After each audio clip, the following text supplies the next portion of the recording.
Okay, so we're done in writing the equation of a circle to its standard form given ang kanyang center and radius. So this time naman, we're going to write the general form or the general equation of a circle given ang kanyang center and its radius. So sa example na to, the given center is at 8, 2 and r is equal to 2 square root of 3. So para maisulat natin ang isang equation ng circle into its general form, kailangan isulat muna natin siya into its standard form. So, our standard form is x minus h squared plus y minus k squared is equal to r squared. So, again, uulitin ko, this standard form of equation is also called center radius form. So, parehas lamang yung center radius form and standard form. So, this time, by substitution, we will have x minus 8 squared plus y minus 2 squared is equal to 2 square root of 3 squared. So, h is 8 and k is 2. So, we have x minus 8 and y minus 2. Then, copying this, we have x minus 8 squared plus y minus 2 squared is equal to 2 square root of 3 squared is 2 squared is 4. Square root of 3 squared, so makakancel yon. This will become 3.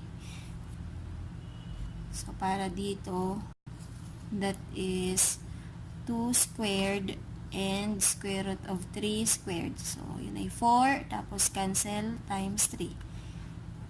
So, ari ay equal sa 12.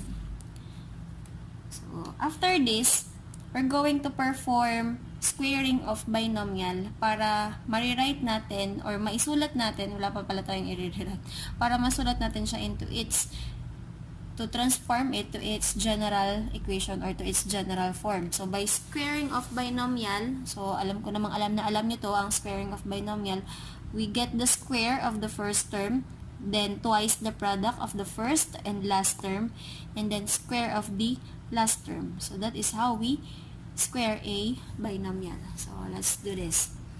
So, x squared minus negative 8 times x is negative 8x. Then, ito twice daw natin, kaya siya ay magiging 16x.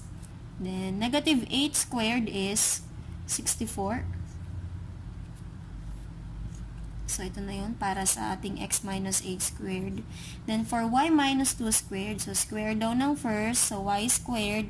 Then, product ng first and last, y times negative 2 is negative 2y. Then, twice it, negative 2 times, negative 2y times 2 is negative 4y. Then, negative 2 squared is positive 4 is equal to 12.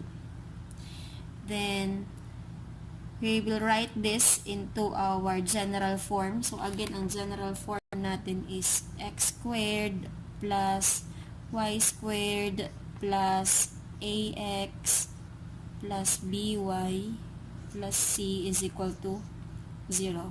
So, kailangan masulat natin siya in this form, where c is the constant term.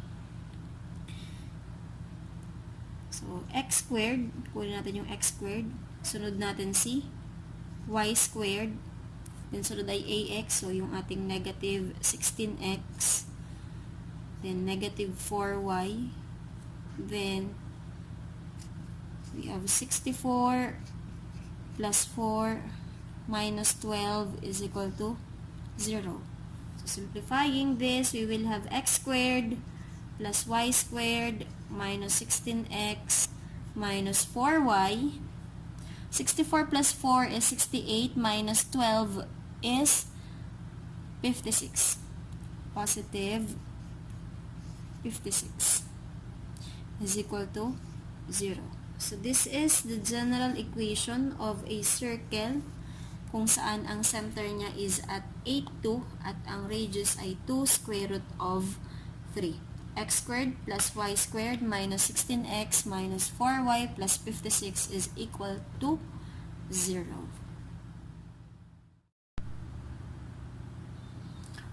Okay, so I have here an equation of a circle written into its general form. So x squared plus y squared plus 4x minus 8y plus 19 is equal to 0. So we're going to rewrite this equation of circle into its center radius form or dun sa kanyang standard form. So paano natin gagawin yun? So kailangan muna pagsamahin natin yung may x, pagsamahin yung may y. So x squared plus 4x plus y squared minus 8y. Then, ihiwala yung constant term, si 19, will become negative 19. So, pag napagsama mo na yung may like variables, may magkatulad na variables, yung x at saka y, you're going to make it a perfect square trinomial. Yan. Gagawin natin silang perfect square trinomial. X squared plus 4x and y squared minus 8y. So, how are we going to do that?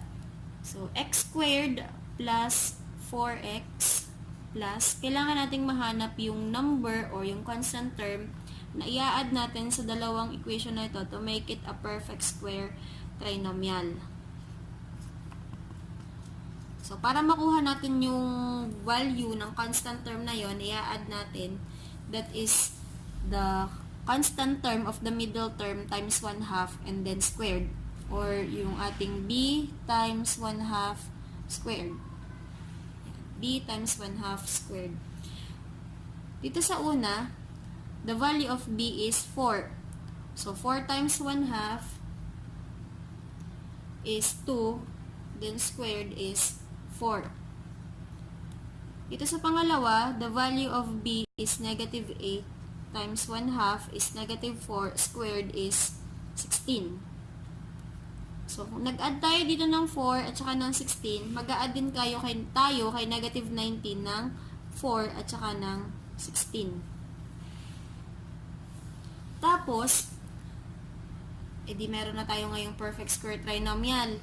X squared plus 4x plus 4 at y squared minus 8y plus 16. Kukunin naman natin ngayon yung kanilang square of binomial.